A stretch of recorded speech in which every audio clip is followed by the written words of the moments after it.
Nous sommes dans les bureaux de Live Nation et aujourd'hui c'est la mise en vente de Beyoncé, un des concerts les plus demandés sur l'année 2023. L'événement démarre dans 7 minutes, mais on est déjà dans la file d'attente. C'est l'heure. C'est l'heure, le fameux heure que tout le monde attend. L'heure sur laquelle tous les fans sont branchés, on va laisser passer 1 minute. C'est stressant et excitant, moi, ça fait des années que je vis ça et c'est toujours impressionnant. Vous êtes prêts? Alors on y va. 269 244 à 10h01.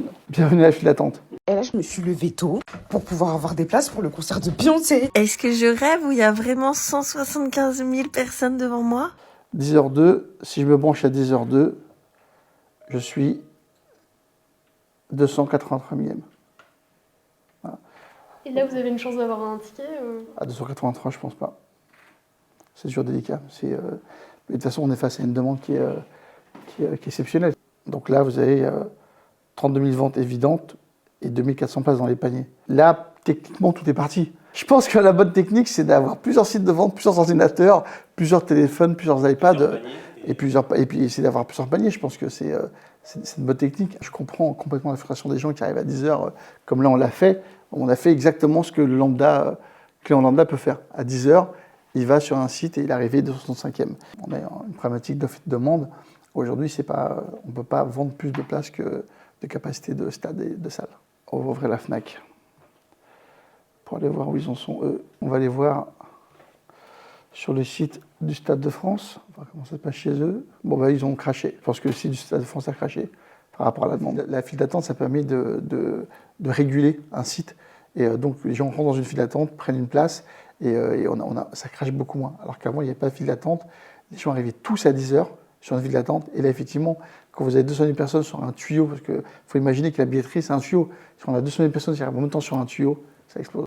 Et on peut rapidement être frustré, être énervé et se dire que la mise en vente a été catastrophique, alors que ce n'est pas la mise en vente catastrophique, c'est la demande qui est exceptionnelle. Le rôle du producteur et puis surtout des gens qui sont à la billetterie, c'est vraiment de monitorer la mise en vente et d'être certain que tous les réseaux sont ouverts et s'il y a un problème technique, d'essayer de le faire remonter. Donc là, vous êtes sur la liste d'attente de Marseille, ils sont déjà plus de place pour le Stade de France, à la Fnac. Et à quelle heure? 10h08. Les gens mettent les billets dans les paniers et finalement, ils n'arrivent pas à finaliser la mise en vente, peut-être parce que la carte bleue ne marche pas, parce que peut-être que c'est trop cher.